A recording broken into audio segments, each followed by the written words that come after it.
Hello, everyone, and welcome once again to the Temple Institute Parsha class. My name is Gedalia Meyer, and I'm podcasting from Abu Dhabi in Israel.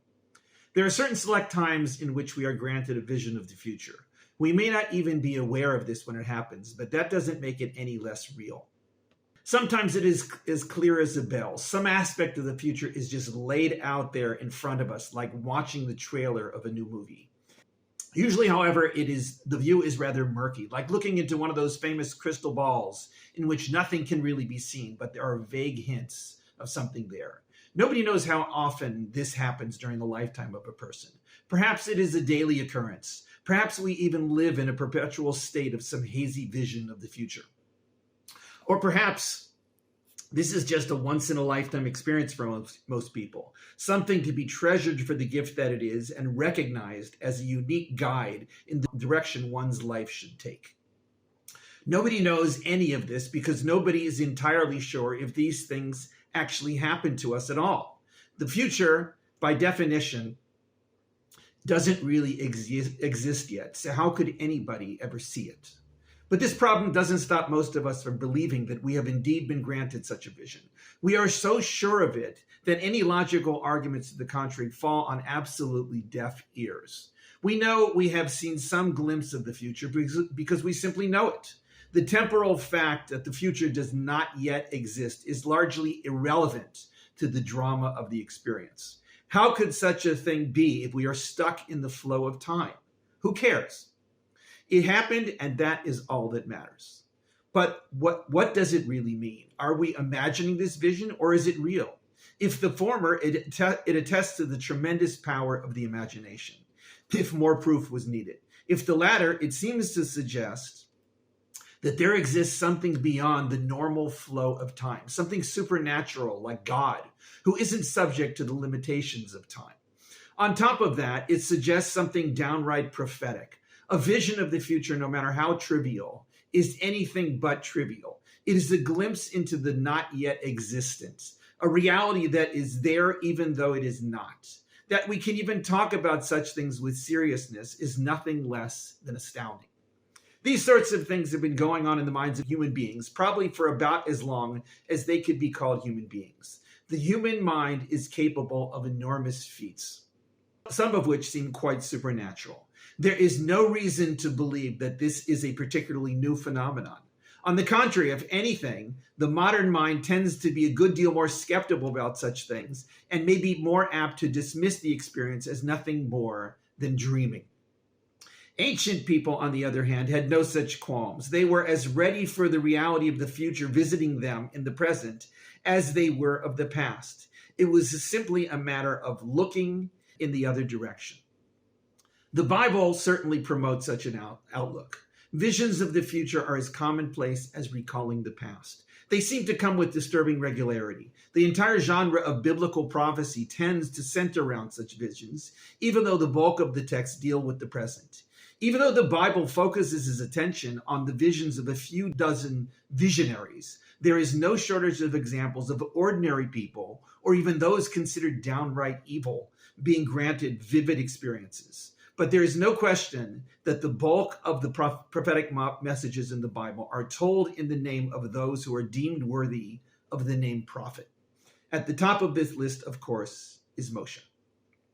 This week's Parsha is called Zot Habracha. That two-word phrase means this is the blessing. It begins the final Parsha of the Torah, which, like the last few, is quite short. It is always read on the closing day of the festival of Sukkot, regardless of whether or not it comes on Shabbat. It happens that this year it does fall on Shabbat, so we get the twofold benefit of Shabbat and a holiday on the same day. Zot HaBracha seems to everybody to be a fitting end to the Torah. It is Moshe's final blessing to his people. After a brief poetic introduction, he blesses each one of the tribes collectively, with the strange exception of the tribe of Shimon. Some of these blessings are a few verses long, and others are only half a verse. They are all rather poetic, as biblical blessings tend to be. None of them are particularly clear in intent. They can be interpreted in many ways, some hopeful and some critical. If one looks carefully at the individual blessings, it is possible to recognize traces of the blessing Yaakov gave to his sons on his deathbed at the end of the book of Genesis. The order of the tribes in these final blessings differs somewhat from the earlier blessings. In both cases, the blessings given to Yehuda and Yosef are the longest and the most detailed. This would reflect on the fate of both tribes in the ultimate history of the Israelites and the Jews. After the individual blessings, there is a blessing to the entire people of Israel. The focus in this blessing is on the unique relationship the Israelites have and would have with God. It is encouraging and it proclaims ultimate victory. It also speaks of the Israelites dwelling securely on their land, but alone, apart from the other nations. The end of the Torah recounts the death of Moshe. He climbs Mount Nebo on the eastern side of the Jordan River and is shown a vision of the entire land. He is told once more that he will not go there, but at least is granted a preview of the land he led his people towards for 40 years. His burial place, we are told, is unknown to this day. The text is even vague on who exactly buried him. This final day of Sukkot, with the finishing of the Torah, is celebrated across the Jewish world as the holiday of Simchat Torah, the rejoicing over the Torah. This celebration is not only over the completion of the Torah over the course of the past year, but also the beginning of the next cycle of the Torah, which takes place right after the end. It couldn't be any other way. This Jewish tradition, which goes back about 1,700 years and is kept in Jewish communities everywhere, is based on the idea that the Torah never really ends. As soon as one book is finished, another starts. If one were to ask what comes before the very first word in the Torah, Bereshit, in the beginning, the best answer would be to quote the final words of this week's Parsha, in the eyes of Israel. Even though the eyes of Israel, or the reality of the Israelite people, was far off in the future at that first moment of creation, there is still a direct connection between the two.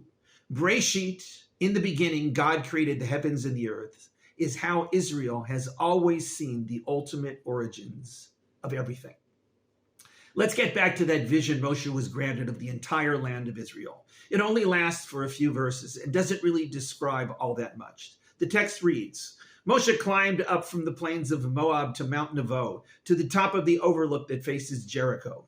Then HaShem showed him the entire land of Gilead as far as Dan, and all of Naphtali, and the land of Ephraim and Manasseh, and all of the land of Yehuda as far as the sea at the end, and the south and the plain of the valley of Jericho, the city of dates, as far as Zoar. Then HaShem said to him, this is the land that I swore to Abraham, to Yitzhak, and to Yaakov, saying that I would give it to their descendants. I have shown it to your eyes, but you shall not cross. That's the vision. It is obviously impossible to see this much land, even from the top of a high mountain. In terms of physical reality, he was seen as far as the mountains opposite him on the western side of the Jordan. He may have seen a bit to the north and the south, but certainly not the regions known as the Negev, Dan, or Gilead. There is no question that he couldn't possibly have seen the sea at the end, which is invariably identified as the Mediterranean. So what did he see? This is a fascinating question that is difficult to answer. Was this some mystical version of the actual land of Israel? Was it a dream? Was the entire physical land of Israel somehow revealed to him in this prophetic vision at the close of his life? There are many different interpretations of these verses, which include all of the above possibilities. Most suggest that he did indeed somehow see the actual land of Israel with its correct geography and landmarks. North was north, south was south, and west was west. There was a sea on the western side, just as the Negev region was the south. It is left unclear how he could have seen such a vision, but this is the case with all biblical prophecies that deal with unseen matters. The vision seems to be in the present. He sees these regions and cities as they were then. This much seems clear, but there are hints that he sees more than that. The curious phrase to describe the sea at the end is the strongest of these hints. The Hebrew words are Yam Aharon. The ancient rabbis who interpreted these phrases saw in this a very similar sounding phrase, Yom Aharon, which means the final day. In other words, he didn't merely catch a far-off glimpse of the Mediterranean. He saw everything that was coming up until the end. This is a fitting vision of the future for the likes of Moshe. It wasn't just some quick preview of what was coming later on that day, or even some important course that he should take in his life. It was, in a sense, a vision of the entire future of the Israelites. These regions were not mere geographical sections of what would become the land of Israel. They were what would take place in Gilad or Dan or Naphtali or Yehuda. They were those tribes living there and their fate unrolling before him like a carpet. He had already shared much of this with them over the last few Parshas, but here it was granted to him alone. He couldn't take part in that future, but he could witness it in his final moments. We all have versions of this dramatic vision. They may come at the close of our lives or some other appropriate time. We may not understand them, but they nevertheless help guide us, even unconsciously, into our own futures. Perhaps we should not see these visions as ends in and of themselves, like a fixed destiny that we cannot change. Perhaps it is best to see them as beginnings of another phase of life. They are like coming to the end of a good book and then deciding to go back and read it again to see what was missed the first time. Shabbat Shalom and Chag Sameach.